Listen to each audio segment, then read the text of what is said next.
श्री राम दोस्तों, कैसे हो आप सभी।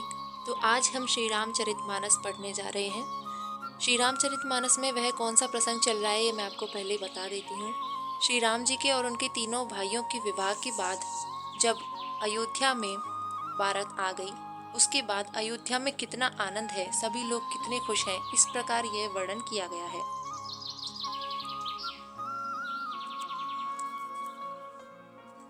बधुन समेत कुमार सब रानिन सहित महीसु, पुनि पुनि बंदत गुरु चरण देत आशीष मुनि सुसियापति राम। जय जय राम मेरे रघुनाथ जय जय राम। और सहित सब राजकुमार और सब रानियों समेत राजा बार बार गुरु जी के चरणों की वंदना करते हैं और मुनीश्वर आशीर्वाद देते हैं।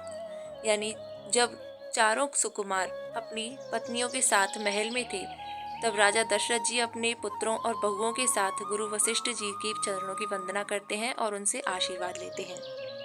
ये शब्द राजा दशरथ जी के लिए आया है। कीन उर अति अनुरागे, सुत संपदा राखी सब आगे, नेगु मागी मुनि नायक लीन्हा, आशीर्वादु बहुत विधि दीन्हा। राजा ने अत्यंत प्रेम पूर्ण हृदय से पुत्रों को और सारी संपत्ति को सामने रखकर उन्हें स्वीकार करने के लिए विनती की, परंतु मुनिराज ने पुरोहित के नाते केवल अपना नेग मांग लिया और बहुत तरह से आशीर्वाद दिया। हरि राम ही सीय समेता, हर्षि कीन्ह गुरु गवनु निकेता, विप्र बधू सब भूप बुलाई, चैल चारु भूषण पहिराई। फिर सीता जी सहित श्री रामचंद्र जी को हृदय में रखकर गुरु वशिष्ठ जी हर्षित होकर अपने स्थान को गए। राजा ने सब ब्राह्मणों की स्त्रियों को बुलवाया और उन्हें सुंदर वस्त्र तथा आभूषण पहनाए। बहुरी बोलाई सुहासिनी लीन्ही, रुचि विचारी पहिरावनी दीन्ही, नेगी नेग जोग सब लेही, रुचि अनुरूप भूप मन देही। फिर सब सुहासिनियों को अर्थात नगर भर की सौभाग्यवती बहन, बेटी, भांजी आदि को बुलवा लिया और उनकी रुचि समझकर उसी के अनुसार उन्हें पहरावनी दी। नेगी लेना सब अपना अपना नेग जोग लेते और राजाओं के शिरोमणि दशरथ जी उनकी इच्छा के अनुसार देते हैं। पाहुने पूज्य जे जाने, भूपति भली भांति समनामे, देव देखी रघुवीर बिबाहु, बरषि प्रसून प्रशंस उछाहु। जिन मेहमानों को प्रिय और पूजनीय जाना, उनका राजा ने भली भांति सम्मान किया। देवगण श्री रघुनाथ जी का विवाह देखकर उत्सव की प्रशंसा करके फूल बरसाते हुए कहते हैं।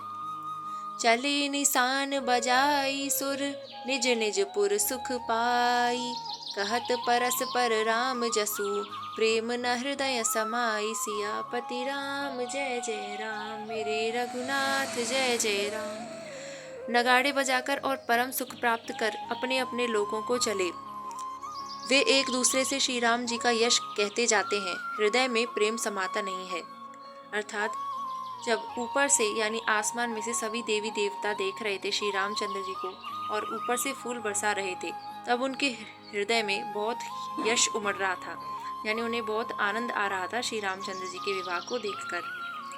सब विधि सब ही समधि नर नाहु, रहा हृदय भरी पूरी उछाहु, जहाँ निवासु तहाँ पगुधारे, सहित बहुटिन कुअह निहारे। सब प्रकार से सबका प्रेम पूर्वक भली भांति आदर सत्कार कर लेने पर राजा दशरथ जी के हृदय में पूर्ण उत्साह आनंद भर गया। जहाँ रनिवास था वे वहाँ पधारे और बहुओं समेत उन्होंने कुमारों को देखा।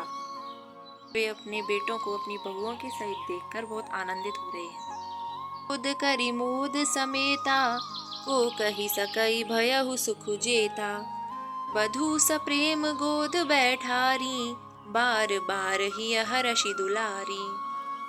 राजा ने आनंद सहित पुत्रों को गोद में लिया। उस समय राजा को जितना सुख हुआ उसे कौन कह सकता है।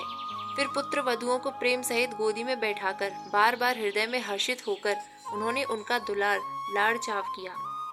देखी समाज मुदित रनिवासु, सबके उर अनंत कियो बासु, कहे भूप जिमि भयउ विबाहु, सुनि सुनि हर्षु होतु सब काहू। यह समाज समारोह देखकर रनिवास प्रसन्न हो गया। सबके हृदय में आनंद ने निवास कर लिया। तब राजा ने जिस तरह विवाह हुआ था वह सब कहा। उसे सुन सुनकर सब किसी को हर्ष होता है। जनक राज गुण सीलु बड़ाई, प्रीति रीति संपदा सुहाई। बहुविधि भूप भाटि जिम बरनी, रानी सब प्रमुदित सुनि करनी।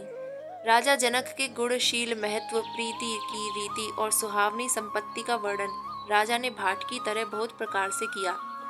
जनक जी करनी सुनकर सब रानियां बहुत प्रसन्न हुई। यहाँ पर दशरथ जी सभी को विवाह के बारे में बता रहे हैं कि विवाह के समय पर क्या क्या हुआ था। वो जनक जी की सारी बातें बता रहे हैं और विवाह की सारी बातें बता रहे हैं। सुतन समेत नहाई नृप, बोले विप्र गुर ज्ञाति। भोजन कीन अनेक विधि, घरी पंच गई राति। सियापति राम जय जय राम, मेरे रघुनाथ जय जय राम। सहित स्नान करके राजा ने ब्राह्मण, गुरु और कुटुंबियों को बुलाकर अनेक प्रकार के भोजन किए। यह सब करते करते 5 घड़ी रात बीत गई। मंगल गान करहि बर भामिनी, भई सुख मूल मनोहर जामिनी। अंचई पान सब काहू पाए, स्नग सुंगध भूषित छवि छाए। सुंदर स्त्रियां मंगल गान कर रही हैं। वह रात्रि सुख की मूल और मनोहारिणी हो गई। सबने आचमन करके पान खाए और फूलों की माला, सुगंधित द्रव्य आदि से विभूषित होकर सब शोभा से छा गए। राम ही देखी रजाय सुपाई, निज निज भवन चले सिरनाई। प्रेम प्रमोद विनोद बढ़ाई, समऊ समाजु मनोहरताई। रामचंद्र जी को देखकर और आज्ञा पाकर सब सिर नवाकर अपने अपने घर को चले। वहां के प्रेम, आनंद, विनोद, महत्व, समय, समाज और मनोहरता को कही न सकहि सत सारद सेसु।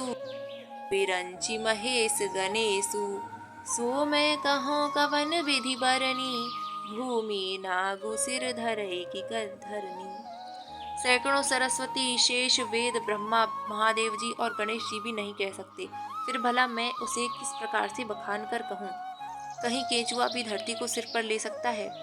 ये तुलसीदास जी ने अपने बारे में कहा है कि उनका व्याख्या में जो माहौल इस समय था, जो आनंद था, उसका अगर व्याख्या की जाए तो उन्होंने कहा है कि सैकड़ों सरस्वती, शेष, वेद, ब्रह्मा और महादेव जी भी इसका वर्णन नहीं कर सकते, तो तुलसीदास जी भला कैसे करेंगे। वो तो एक साधारण मानव है। इस तरह उन्होंने एक उदाहरण दिया है, कहीं केंचुआ भी धरती को सिर पर ले सकता है। इसका अर्थ है कि साधारण मानव इस आनंद का वर्णन नहीं कर सकता। आज के लिए बस इतना ही। अगर आपको वीडियो अच्छी लगी हो तो प्लीज़ लाइक कर देना। फिर मिलेंगे अगली वीडियो में। जय सिया राम।